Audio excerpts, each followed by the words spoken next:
Alors vous le savez, le gouvernement devrait faire des économies, hein. Ils cherchent à faire des économies. Donc, nous, ce qu'on leur conseillerait, c'est de faire des économies sur leur train de vie, sur leurs avantages, etc., etc. Non. Non, non, non. Faire des économies, c'est essayer de trouver des nouvelles taxes, hein. Ils ont même trouvé une taxe sur le soleil. Alors moi, je faisais une blague à la base. Je faisais une blague. Mais pour de vrai, je faisais une blague. Je disais, un jour, ils te sortiront une taxe sur le soleil pour aider ceux qui en ont pas. Et ils taxeront la pluie pour aider les gens du Sud qui n'ont pas assez de pluie. Ben figurez-vous qu'ils l'ont fait. Bon, c'est pas sur cet article-là, on le traitera ça certainement plus tard. La taxe sur le soleil, fallait y penser. Et ils l'ont fait bientôt, la taxe sur l'air qu'on... Non, oh, putain, leur donnons pas des idées. Ouf. J'en ai marre de faire des blagues qui deviennent réalité. Maintenant, je commence à en avoir ras-le-bol. Mais bon, je parlais d'économie. Pensez-vous qu'ils ont réduit leur train de vie? Alors, c'était en discussion pendant tout un moment qu'il faudrait peut-être revoir la protection rapprochée, les dotations financières, tout ça, tout ce qui ont les anciens présidents, les premiers ministres, etc., etc. Mais Bayrou est arrivé au pouvoir. Et qu'est-ce qu'il a dit, Bayrou? Il a dit non. Ah non. Ah non, et moi je suis premier ministre, c'est pour bouffer à la gamelle. Ah bah, faut pas déconner quand même. Flash, d'abord supprimer les anciens chefs d'État et premiers ministres garderont finalement leurs avantages. Ah, c'est passé comme une lettre sous la porte. Ah, à la poste. Hein? Vous en avez même pas entendu parler à la télé. Quand ils ont parlé de « Ah, on va peut-être enlever les avantages », ah, ça faisait des débats, des machins, tout le monde en a entendu parler, et puis là on te dit « Finalement non ». Chut, silence complet dans les médias.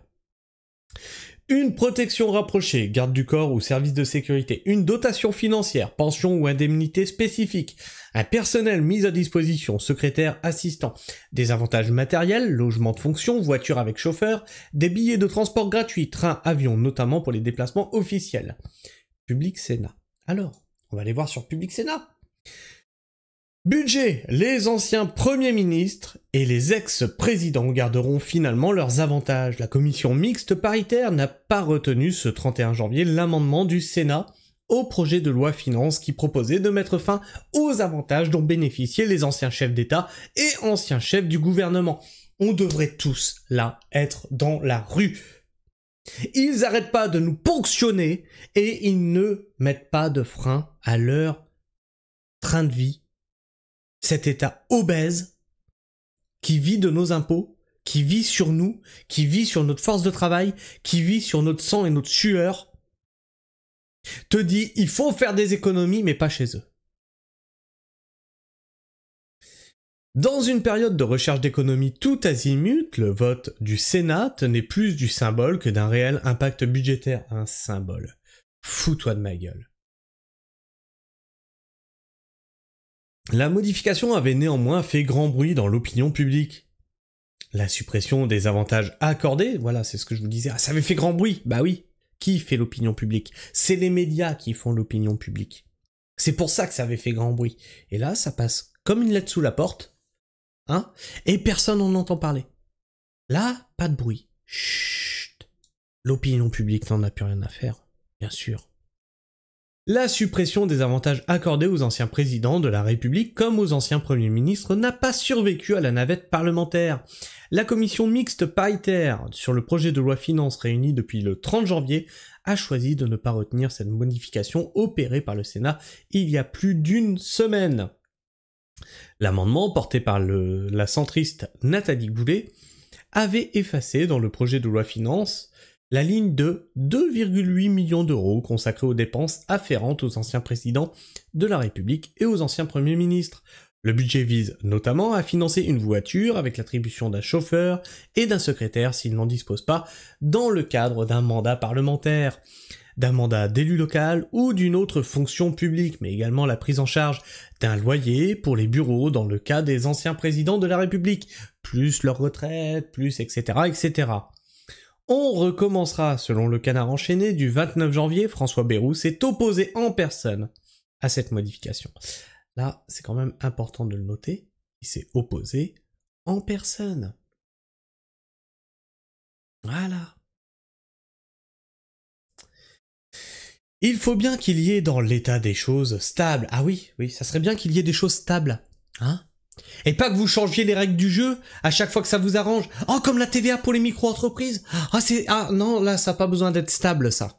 Oh non, non, non, par contre, la stabilité du gouvernement et son train de vie, ça a besoin d'être stable. Vous foutez pas de la gueule du monde au bout d'un moment?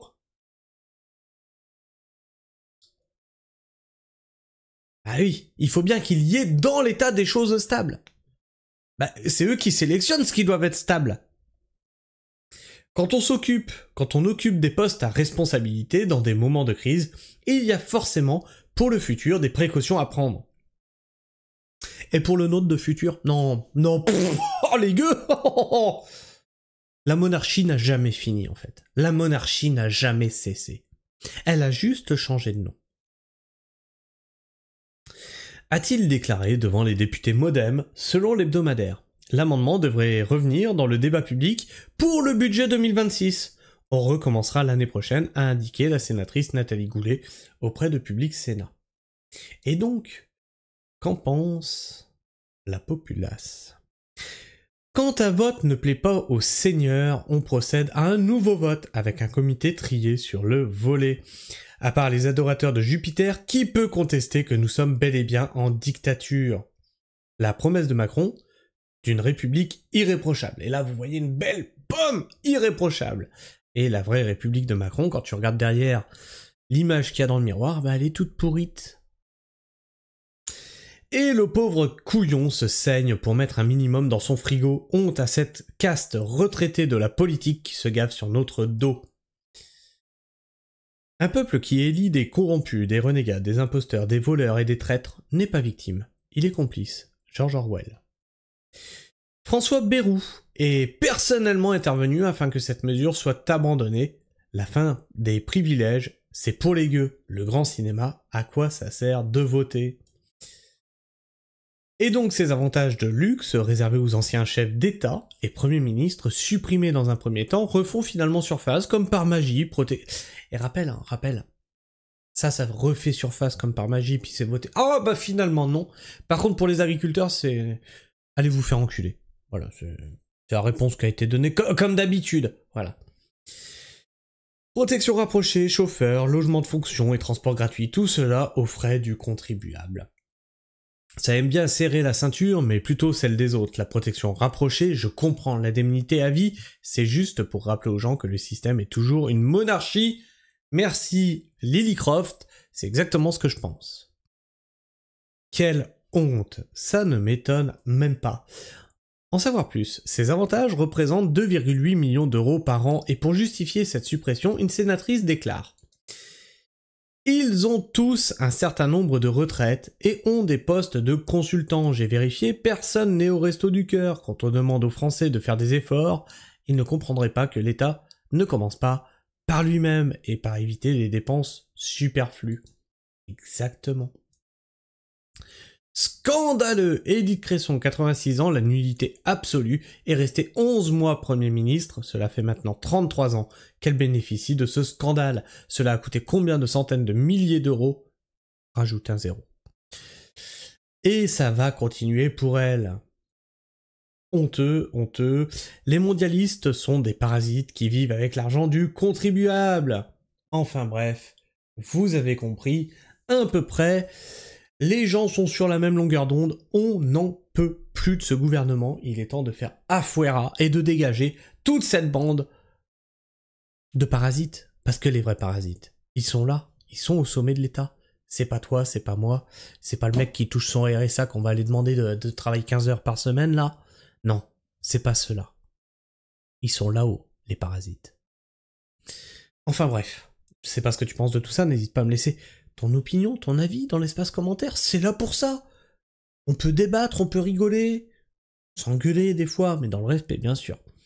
Et puis bah, si t'es encore là en fin de vidéo, bah tu t'abonnes, ça fait toujours plaisir, et tu vérifies que t'es toujours abonné, puisque YouTube en désabonne certains d'entre vous.